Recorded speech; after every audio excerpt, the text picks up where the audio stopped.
자녀 교육 잘 됩니까? 자녀 교육 잘 됩니까? 자, 우리가 이제 자녀들을 이렇게 키워오면서 어떠세요? 그래도 나는 참 잘 키웠다. 그래 자신이 있습니까? 만약에 우리 부모님들에게 다시 한번 기회를 준다면 어떻게 하시겠어요? 다시 한번 잘 키울 수 있을 것 같습니까? 아니면은 아니요, 한 번으로 족합니다. 그런데 기회는 다시 돌아오지는 않습니다.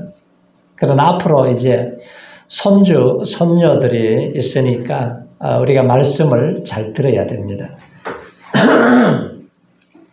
잔 웨슬레는 우리 하나님 앞에 설 때에 세 가지의 질문을 받을 것이라고 그랬어요. 내가 너에게 준 시간을 어떻게 관리했느냐? 내가 너에게 준 재산을 어떻게 썼느냐? 내게 준 자녀들을 어떻게 양육했느냐? 자, 이 질문을 받게 될 것이라는 것입니다. 유대인 경언에 보면은, 자, 하나님은 세상 모든 곳에 직접 계실 수가 없어서 어머니를 보내주셨다고 그래요. 그래서 어머니가 계신 곳에 하나님이 계시고, 어머니의 마음이 하나님의 마음이고, 어머니의 손이 가는 곳에 하나님의 손이 가고, 어머니께서 일하시는 곳에 하나님이 일하고 계십니다. 그랬습니다. 자, 5월 가정의 달을 맞이했는데, 우리 하나님께서 지혜와 사랑으로 축복하시는 그런 가문을 잘 만들어 가시기를 축원합니다. 자녀 교육이 내 마음대로 되지 않고 때로는 절망하기도 하고 실망하고 속썩이는 자녀들로 인해서 우리가 걱정하면서 살아가는 부모들이 참 많습니다. 언젠가 젊은 엄마가 이 자녀를 키우면서 그래요. 하나님은 이 자녀들의 하나님의 상급이라고 그랬는데 때로는 나에게 벌을 주는 것 같습니다. 얼마나 힘이 들면 그런 소리를 했겠어요. 근데 그건 뭐 아무것도 아니죠. 아이들이 학교 들어가면은 공부는 제대로 잘 하려는지, 얻어맞고 다니지는 않을는지, 아니면 왕따를 당하지는 않을는지, 사고는 나지 않을지 늘 걱정을 해요. 노심초사합니다. 그러나 자라서 대학에 들어가면은 또 취직 걱정을 해요. 취직을 하면은 결혼을 해야 되는데 결혼 걱정합니다. 또 결혼하면 끝이 나나요? 아니요. 결혼하면 또 잘 살 수나 있을런지 또 걱정을 해요. 그래서 어르신들 보면은 자녀들을 훌륭하게 잘 키워놓은 자녀들, 그 가정들을 보면은 그런 이 부모님들 보면은 굉장히 존경스럽죠. 자, 이렇게 어려운 부모 노릇을 어떻게 하면은 좋을까? 자, 성경에 해답이 다 나와 있습니다. 자녀를 주신 분도 하나님이고, 자녀를 어떻게 길러야 하는지 우리에게 말씀을 다 해주셨어요. 그래서 오늘은 이제 어린이 주일인데, 점점 아이들을 낳지 않아서 학교들 문을 닫고 하긴 하는데, 앞으로 계속해서 우리 자녀들, 손주, 손녀들이 이제 태어날 거 아니에요. 그러면은 우리가 자녀 교육을 어떻게 해야 정말 행복한, 건강한 가정을 만들 수 있느냐. 이 성경에 보면은 성공한 가정, 실패한 가정을 오늘 성경에서 보여주고 있습니다. 왜 실패를 하느냐? 그 원인을 우리가 알아야 돼요. 자, 오늘 이 자녀 교육에 처절하리만큼 실패한 가정에 대한 얘기가 엘리 제사장에 대한 얘기입니다. 엘리는 제사장이요, 사사였어요. 그 당시는 정치와 종교가 통합되어서 하나로. 그러니까 사사는 뭐예요? 종교 지도자고, 제사장은 종교 지도자고, 사사는 정치 지도자고. 그러니까 이 통합해서 이 모든 것을 관할하는 엘리 제사장이라고 하면은 그 당시에 아주 엘리트 가정이죠. 뭐 부족함이 없는 가정이에요. 권세도 있고 명예도 있고 돈도 있고 모든 것을 가진 가정이에요. 그런데 다 갖추었는데 가장 소중한 자녀 교육에 실패하게 됩니다. 그것이 그 가정에 아주 비참한 결과를 가져오게 돼요. 오늘 12절 말씀을 한번 같이 읽어보세요. 자, 12절에 보면은 엘리 아들들이 어떠한 사람인가를 말씀하고 있어요. 자, 시작. 엘리의 아들들은 불량자 여호와를 알지 아니하더라. 엘리의 아들들이 행실이 나빴다고 그래요. 불량자다. 그래서 여호와를 알지 못하더라 그랬습니다. 그 당시 이제 제사장, 아버지가 제사장이면 아들들이 자동적으로 세습으로 제사장이 되었어요. 그런데 이 자질을 잘 길러서 제사장 될 만한 자녀로 키웠어야 되는데 그렇게 하지 못하게 되니까 자신들의 인생도 망치고 이스라엘 사회를 아주 큰 혼란에 빠지게 만들어버렸어요. 자기도 못 살고 남도 못 살게 만드는 최악의 인생이 되어버렸습니다. 자, 하나님은 이런 엘리와 그 아들들에게 하나님이 진노하셨어요. 미래에 대한 경고를 하는데 2장 34절에 보면은 내 두 아들 홈니와 비느하스가 한날에 죽으리니 그 둘이 당할 그 일이 내게 표징이 되리라. 이렇게 말씀하신 대로 이제 블레셋과 전쟁이 났잖아요. 전쟁이 났는데 홈니와 비느하스가 전쟁터에 나갔다가 한날에 두 아들이 죽게 됩니다. 근데 그 소식을 이제 아버지 엘리 제사장에게 전했어요. 전했더니 너무 충격을 받아가지고 의자에 앉아있다가 넘어져서 목이 부러져서 죽어버렸어요. 그리고 며느리는 아이를 낳다가 해산하다가 며느리가 죽게 되죠. 그래서 이가봇 하나님의 영광이 떠나버렸다. 이스라엘 최고의 명문가 가정에서 자녀 교육에 실패함으로 인해서 생긴 비극입니다. 자, 성경은 엘리 제사장 가정의 비극을 이야기하면서 동시에 한나의 가정에 대한 얘기를 하여 주십니다. 사무엘에 관한 얘기를 해요. 자, 이 가정은 평범한 가정이에요. 그런데 자, 부모가 자녀 교육에 승리함으로써 이스라엘의 명문가로 등장을 하게 됩니다. 사무엘은 그 시대에 구원한 사사겸 제사장이 되죠. 그러니까 엘리가 잃어버린 가정의 축복이 사무엘의 가정으로 다 들어가 버렸어요. 자, 아무리 부모가 유식하고 잘났다 할지라도 자녀 교육에 실패할 수가 있다는 것을 보여주는 거예요.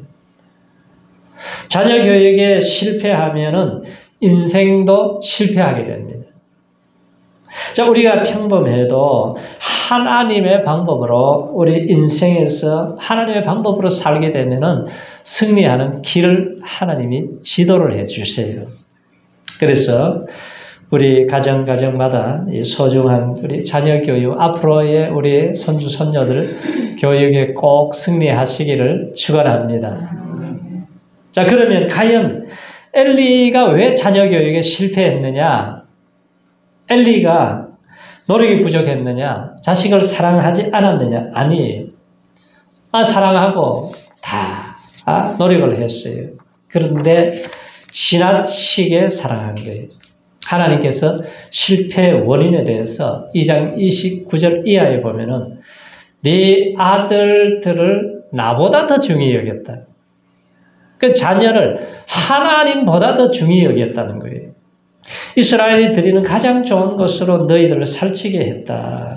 그래서 나를 존중히 여기는 자를 내가 존중히 여기고 나를 멸시하는 자를 내가 멸시한다고 그랬습니다. 무슨 말이에요? 자식을 더 사랑하고 하나님보다도 집착을 했다는 거예요. 우리가 꼭 기억해야 될 것은 하나님은 우리의 모든 주권자가 되십니다. 우리가 아무리 발버둥 쳐도 하나님이 도와주셔야 되잖아요. 하나님이 축복을 해 주셔야 돼요. 그래서 우리 인생에서 가장 중요한 것은 하나님의 주권을 존중하는 거예요. 하나님보다 더 크게 보고 귀중히 여기는 것이 있게 되면 그게 우상이 되어버려요. 어떤 사람은 자식이 우상이 되어버렸어요. 돈이 우상이 되고 권력이 우상이 되고 그 하나님이 싫어하는 것에 집착하게 되면은 반드시 그 결과가 좋지가 않게 나오게 되어져 있습니다. 자, 엘리는 여기서 착오를 일으켰어요. 우선순위를 잘못한 거죠. 우리가 와이셔츠를 이따가 단추를 잘못 끼우면 어떻게 해야 됩니까? 다시 풀러서 다시 끼워야 돼요. 우리 인생도 이 출발이 잘못되게 되면 하나님과 관계가 바로 정립이 안 되면 다 무너뜨리고 다시 시작을 해야 된다는 거예요. 자녀 교육도 마찬가지죠. 인생 만사의 결국은 하나님의 손에 달려 있어요. 하나님을 무시하고 잘 되기를 바란다는 것은 대단한 멍청한 사람이고 착각으로 살아가는 거예요. 우리가 명심해야 될 것은 하나님을 최우선순위에 두어야 돼요. 하나님을 우리가 제일 우리가 주인으로 모시고 살아야 되는데 인생의 제일 꼭대기에 다른 것이 자리 잡기 시작하면서 인생이 자꾸 흐트러지고 망가지기 시작하게 되어져 있습니다. 그러면 왜 엘리의 이 가정이 실패하게 되었느냐? 중요한 이 두 가지를 우리가 기억을 해야 됩니다. 자, 하나님 말씀에 최고의 권위를 인정하고 살아야 되는데 그러지를 못했어요. 엘리의 아들들은 불량자라 행실이 나빴다는 거 아니에요? 여호와를 알지 못하더라. 그러니까 하나님을 만나지를 못한 거예요. 하나님을 경험하지 못한 거예요. 형식적으로 뭔가 다 의식은 있고 뭐 따라 사기는 하는데 제사를 집행하고 다 하는데 하나님을 만난 경험이 없는, 인격적으로 하나님을 체험하지 못한 거예요. 왜? 하나님의 말씀을 통해서 우리가 하나님을 만나게 되는데 이걸 잃어버린 거죠. 그래서 이 말씀을 우리가 공부할 때 하나님의 말씀을 왜 예배를 드립니까? 하나님의 말씀을 듣는 거예요. 하나님의 말씀을 우리가 읽고 마음판에 새기고 해야 되는데 말씀을 떠나버리게 되면은 세상 가치관, 자기 욕심의 기준으로 살 수밖에 없습니다. 그래서 우리 자녀들이 하나님을 알지 못하게 하는 원인들이 많이 있지만 그 원인이 어디 있느냐? 요즘 아이들에게는 뭐가 있겠어요? 핸드폰, 인터넷, 게임. 어떤 교수가 그래요. 인터넷 게임에는 함정이 있습니다. 인터넷 게임을 집중하다 보면은 이제 막 공격하고 방어하고 막 하니까 계속 집중을 하잖아요.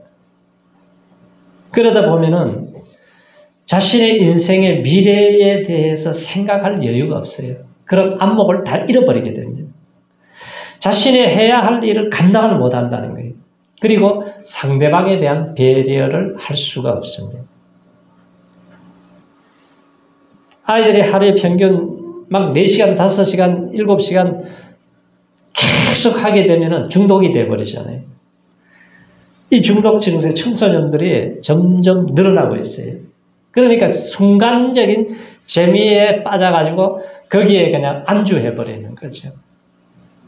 그러니까 현실과 동떨어진 가상 공간에서 사고만 하다 보니까 현실을 잘 분별을 못하고 어떤 몽상에 빠져버리는 경우가 많다 그래요.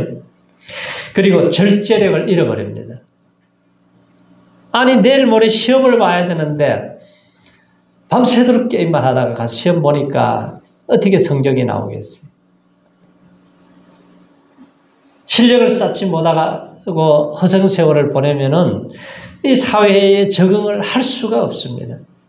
꿈을 잃어버려요. 그래서 성경은 꿈이 없는 백성은 망한다 그랬어요.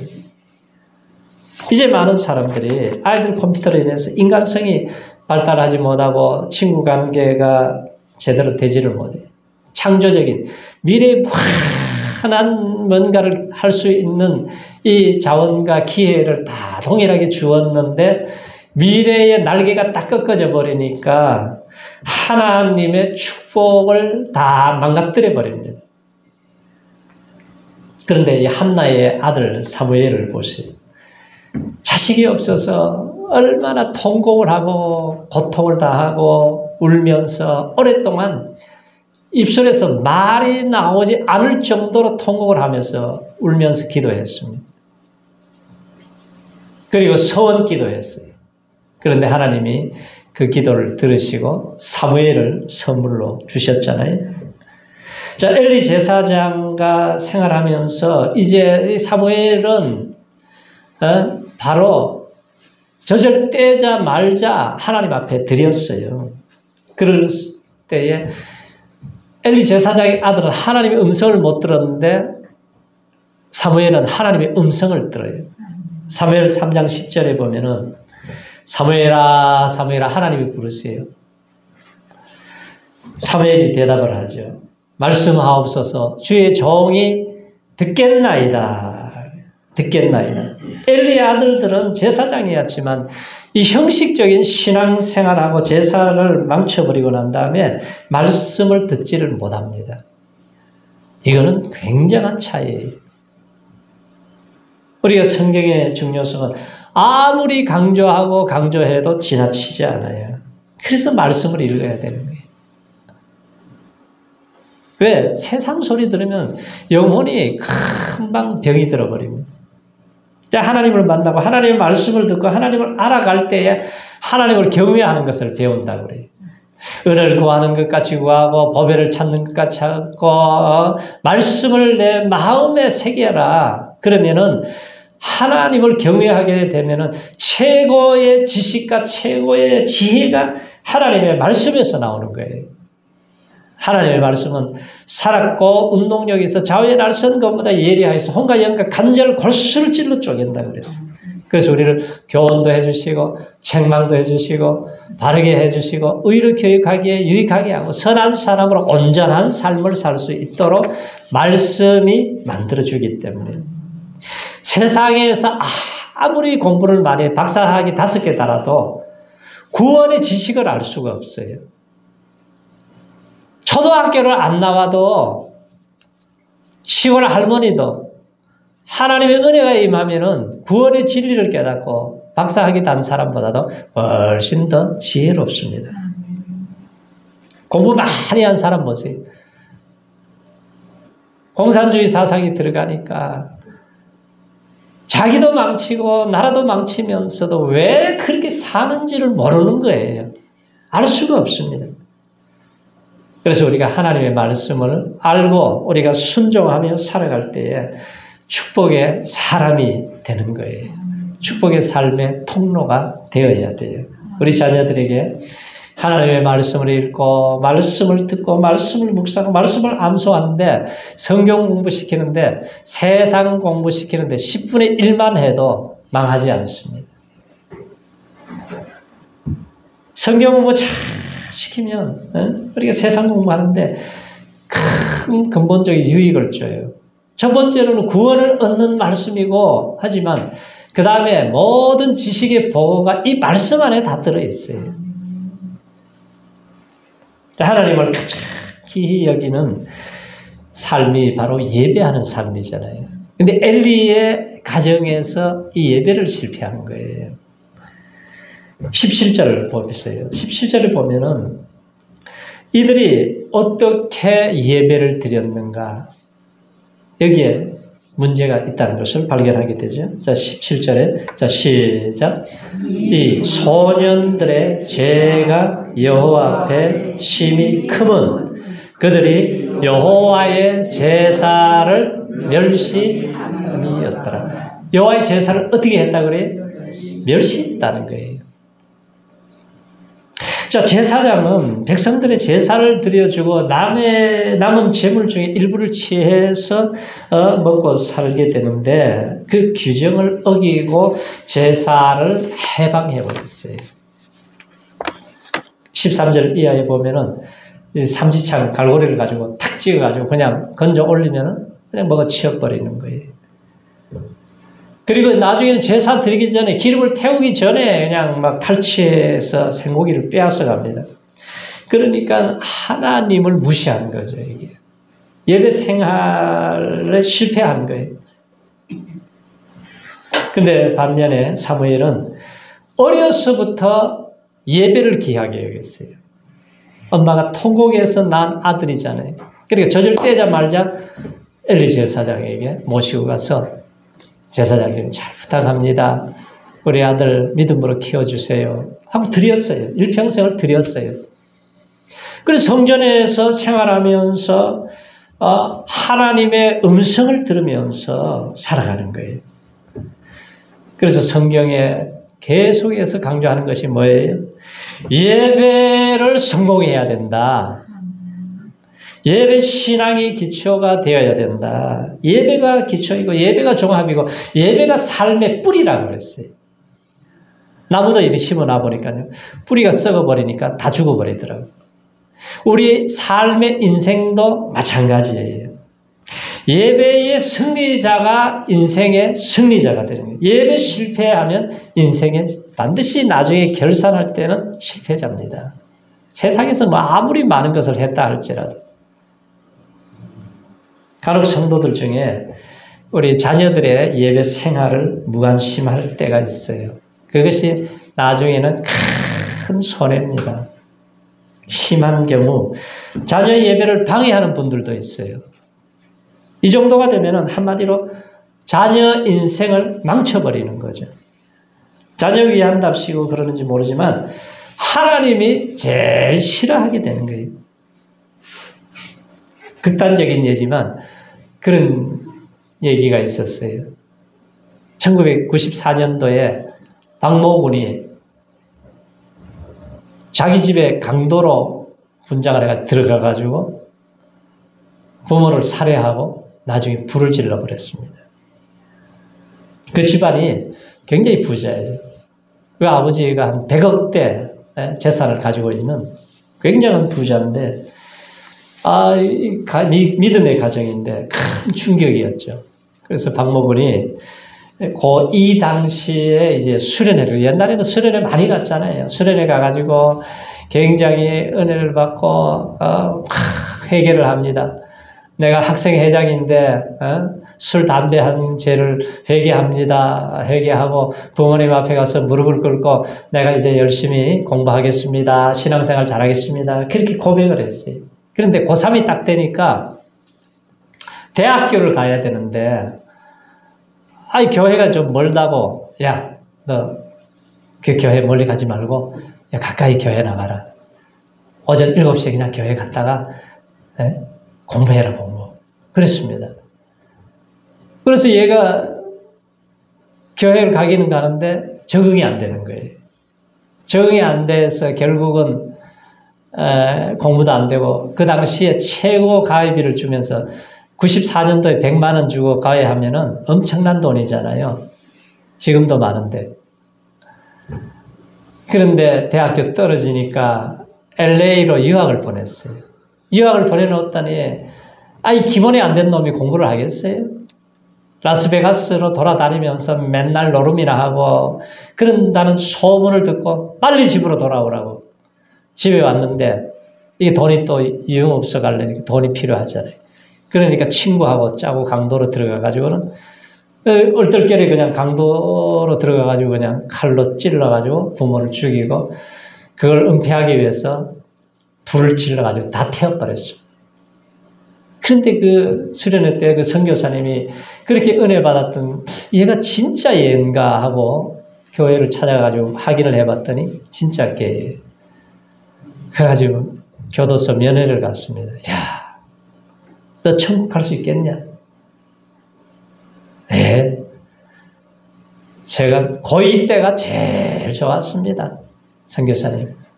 그러는 거예요. 그리고 불쌍한 제 동생을 위해서 기도해 주세요. 그러면서 왜 이런 일이 일어났느냐? 물론 자기 책임이죠. 1차적으로는 자기 책임인데 두 번째 책임은 누구예요? 부모가 예배를 방해한 이 문제가 여기에 있다는 거예요. 결국은 그의 인생은 예배를 실패하면서 다 망가져 버렸습니다.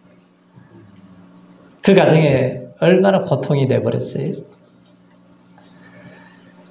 그러니까 우리가 부모가 먼저 어떻게 해야 되느냐. 신명기 6장에 보면은 세마 교육에서 말씀을 하세요. 자녀 교육에서 가장 중요한 것은 부모가 마음을 다하고 힘을 다하고 뜻을 다해서 하나님을 사랑하는 것을 삶을 통해서 보여주라는 거예요. 가장 엉뚱한 일에 어적거리면서 시간 낭비하고 그거 다 보면 알잖아요, 애들이. 그래서 우리가 힘을 다해서 정말 하나님을 사랑하는 것을 보여줘야 된다는 거예요. 그게 최고의 교육이다. 자녀를 내가 원하는 작품으로 만드는 것이 아니라 하나님이 원하는 작품으로 만들어야 돼요. 토마스 에디슨은 너무 어리석어서 우둔한 아이라고 그랬습니다. 5살 때 오리알을 품에 품고 부화를 시도한 아이예요. 그게 너무 엉뚱하니까 초등학교 선생님이 퇴학을 시켜버렸어요. 그 집에 데려갔습니다. 근데 태양 맞은 아이로 낙인을 찍어 놓으면은 그 인생이 꽃이 피겠어요. 근데 그 부모는 달랐죠. 조각가 로댕도 학교 성적이 늘 꼴찌였어요. 예술학교를 3번 거부를 당합니다. 그런데 아버지가 너무 실망을 해가지고 야, 왜 하필이면 우리 집안에 이 바보 같은 놈이 태어났느냐. 그렇게 한탄을 했어요. 아인슈타인도 수학 성적이 항상 낙제점이었습니다. 그리고 4살 때까지 말을 못했어요. 7살 때까지 책을 못 읽었습니다. 담임 선생님이 야, 얘는 정신 발달이 너무 느리고 사교성이 없고 환상에 사로잡힌 아이다 그랬습니다. 자, 세계적인 과학자, 발명가, 예술가들이 어린 시절에는 악평을 들었어요. 하늘이 준 재능을 발견하지 못했다면은 그 아이들이 바보로 살다가 끝났을 거 아니에요. 그런데 에디슨의 어머니들이 자꾸 자기들의 재능을 개발하고 준비하고 소질을 발전시켜서 만드니까 세계적인 발명가, 예술가가 나온 거죠. 그래서 우리가 예수님이 하신 말씀을 꼭 기억해야 됩니다. 예수님께서 야, 예루살렘의 딸들아, 나를 위해서 울지 말고 너희와 너희 자녀들을 위해서 울라 그래요. 자녀들이 험난한 세상을 살아가다가 넘어지기도 하고 실수하기도 하고 세상 유혹에 빠질 때도 있어요. 허우적거릴 때 있습니다. 탕자 어거스틴처럼 술집에서 술집으로 돌아다니다가 사상자를 낳기도 해요. 그런데 10년이 넘도록 하루도 빠지지 않고 기도할 때에 그 탕자가 변화되어서 성 어거스틴으로 변화되잖아요. 그래서 우리가 이 시대의 자녀들을 우리가 가슴에 품고 말씀으로 기도로 잘 키워야 될 줄로 믿습니다. 우리의 후손들이 엘리 제사장의 그 가정처럼 가지 말고 한나처럼 사무엘처럼 이 길을 갈 수 있도록 우리가 기도해야 되고 말씀으로 잘 양육해서 믿음으로 승리하는 축복된 가정들, 축복의 가문의 가정을 세우시기를 축원합니다. 할렐루야.